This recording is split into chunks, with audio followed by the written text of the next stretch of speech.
शरीफ सास की दो चंडाल बहुएं। संगीता अपने दो बेटों भरत और विजय और अपनी दो बहुओं रीना और चारू के साथ रहती थी। बड़ी बहू रीना का एक बेटा था जिसका नाम अखिल था।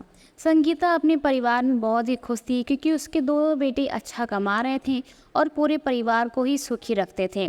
संगीता की दोनों बहुएं भी रीना और चारू अपने घर में खुश थी और रीना और चारू ने अपने लिए घर पर काम करने वाली बाई रखी हुई थी क्योंकि रीना और चारू घर का एक काम भी नहीं छूती थी कि जिसकी वजह से वो लोग दिन भर घर में आराम करें और काम वाली बाई उनका पूरा काम करे।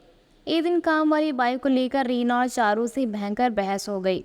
रीना बोलती है कि मैं इस घर की बड़ी हूँ इसलिए सबसे पहले तो मेरा काम करोगी, लेकिन अब चारू भी बोलती है नहीं ये सबसे पहले मेरा काम करेगी।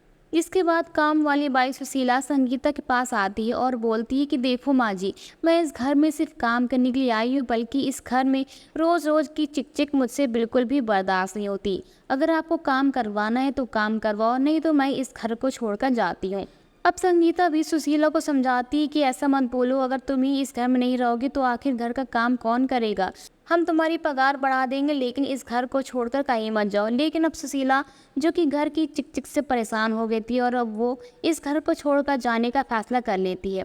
इसके बाद रीना और चारू को जब ये बात पता चलती है कि काम वाली बाई सुशीला इस घर को छोड़कर चली गई और अब तो हमारा पूरा काम भी हमारे सर पे ही आ गया, तो अब रीना और चारू बहुत ज़्यादा परेशान हो जाती हैं। और तब रीना और चारू अपनी सास संगीता से बोलती है कि माँ जी आप दूसरी काम वाली बाई ढूंढ लीजिए क्योंकि हमसे घर का काम नहीं होता। लेकिन अब संगीता भी साफ साफ बोल देती है कि अब कोई भी मुझे काम वाली बाई मिली ही नहीं रही। लेकिन अब संगीता भी बता देती है कि उससे कोई भी अभी तक काम वाली बाई मिली ही नहीं जो कि हमारे घर में काम करने को तैयार होए।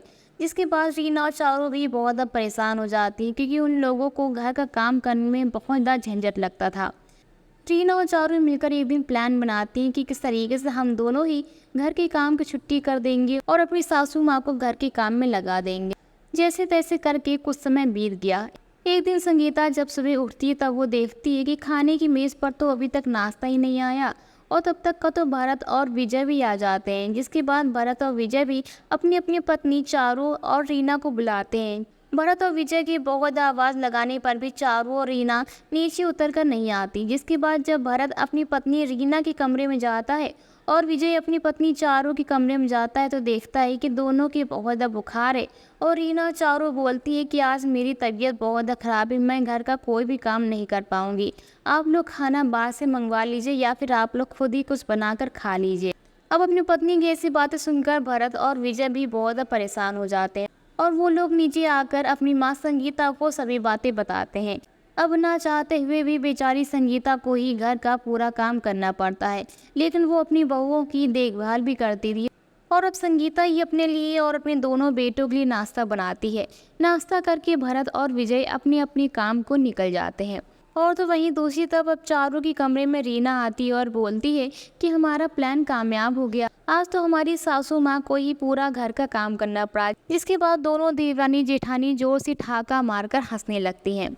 और वहीं नीचे संगीता घर का पूरा काम करने में लगी हुई थी और साथ ही दोपहर की खाने का भी इंतजाम कर रही थी। लेकिन संगीता इन सभी कामों से बहुत ज़्यादा परेशान थी क्योंकि संगीता की उम्र भी हो चुकी थी और उससे अब इस उम्र में घर का काम नहीं होता था। लेकिन अब संगीता ना चाहते हुए भी अपनी बहुओं की खातिर और अपने बेटों की खातिर घर का पूरा काम कर रही थी। और रीना और चारू का तो ये आए दिन का ही नाटक बन गया था कि वो दोनों कोई ना कोई बहाना करके अपने कमरे में चुपचाप बैठ जाती थी और पूरा काम संगीता को ही करना पड़ता था।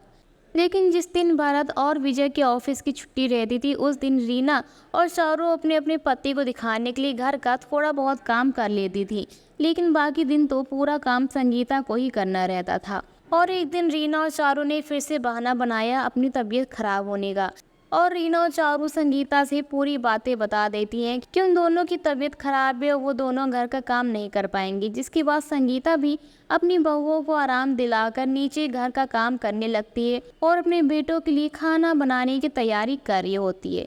और तभी रीना और चारू मिलकर ये प्लान बनाती कि क्यों ना हम पीछे के दरवाजे से चुपके से घर से बाहर निकल जाएं और कहीं थिएटर में मूवी देखने चलें। जिसके बाद चारों भी रीना की बातों में हाँ मिलाती है और वो दोनों ही तैयार होकर चुपचाप घर के रास्ते से निकल जाती हैं। लेकिन रीना का बेटा जो कि 5 साल का था वो ये सभी चीजें देख रहा होता है। और रोजाना का ऐसे ही काम करते करते एक दिन संगीता की तबीयत बहुत ज़्यादा खराब हो जाती है, क्योंकि संगीता बहुत बूढ़ी थी और इतनी उम्र में उससे ये सब तो काम ही नहीं होता था। और एक दिन संगीता अचानक से चक्कर खाकर सीढ़ियों पर से गिर जाती है और उसके सर में बहुत भयंकर चोट भी आ जाती है। और अब जब रीना का बेटा अखिल ये सभी चीज़ें देखता है तो अपनी दादी के लिए बहुत ज़्यादा परेशान हो जाता है और अपने पापा भरत को तुरंत ही फ़ोन करता है और अपनी मम्मी और अपनी चाची की सभी हरकतें बताता है कि मम्मी और चाची दोनों ही मिलकर मूवी देखने गई हैं और दादी को यहाँ पर अकेला छोड़ दिया और दादी काम करते करते गिर गई और अचानक से दादी के सर में बहुत ज़्यादा चोट भी लग गई। और जब भरत ये सभी बातें सुनता है तो भरत का बहुत ज़्यादा गुस्सा फूट जाता है रीना के ऊपर। और भरत अपने भाई विजय को लेकर तुरंत ही घर पहुंचता है और अपनी माँ संगीता को हॉस्पिटल ले जाता है। जिसके बाद भरत तुरंत ही रीना को फ़ोन करता है, बोलता है कि तुम जहाँ भी हो यहाँ पर हॉस्पिटल में आ जाओ। जिसके बाद रीना और चारू भी बहुत ज़्यादा परेशान हो जाती हैं कि आखिर इन दोनों को कहाँ से पता चल गया कि हम दोनों बाहर आए हैं। और तो अब रीना सोच लेने वाली कि अब तो उसकी खैर नहीं। इसके बाद रीना और चारू तुरंत ही हॉस्पिटल पहुँचती हैं और अब अखिल अपनी माँ के सामने ही एक बार फिर से भरत से बताने वाले पूरी सच्चाई कि उसकी मम्मी और चाची दोनों ही मिलकर मूवी देखने गई थी और आज दादी की जो भी हालत है वो सिर्फ इन दोनों के चक्कर में ही है। इसके बाद रीना और चारू को जोरदार थप्पड़ पड़ता है भरत और विजय से। और अब रीना और चारू को भी एहसास हो जाता है कि उन लोगों से कितनी बड़ी भूल हो गई और अगर उन लोगों ने अपनी सासू माँ को अकेला न छोड़ा होता तो आज उनकी ये हालत ना होती। और अब डॉक्टर संगीता के सर का ऑपरेशन भी करते हैं और भरत और विजय से बोलते हैं कि आप दोनों को इनका बहुत ही अच्छे से ख्याल रखना होगा। अगर इनके सर में कोई भी दिक्कत फीस हुई तो इनकी हालत बहुत ज़्यादा ख़राब हो सकती है। जिसके बाद रीना और चारू ये सोच लेने वाली हैं कि अब वो अपनी सासू माँ को कोई भी कमी नहीं महसूस होने देंगी और उनकी दिन रात सेवा करेंगी कि जिसके बाद वो पहले जैसी ठीक हो जाएं।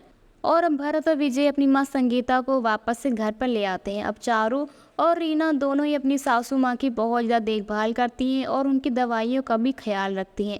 और अब संगीता भी अपनी बहुओं की सभी गलतियों को माफ़ करके उनको प्यार से गले लगा लेती है। तो दोस्तों, आपको आज की हमारी कहानी कैसी लगी अपनी राय में कमेंट बॉक्स में ज़रूर दीजिए। साथ ही ऐसी मज़ेदार कहानियों को सुनने के लिए हमारे चैनल को सब्सक्राइब करना बिल्कुल ना भूलें। फिर से मिलेंगे अगली एक नई और मज़ेदार कहानी के साथ, तब तक के लिए बाय।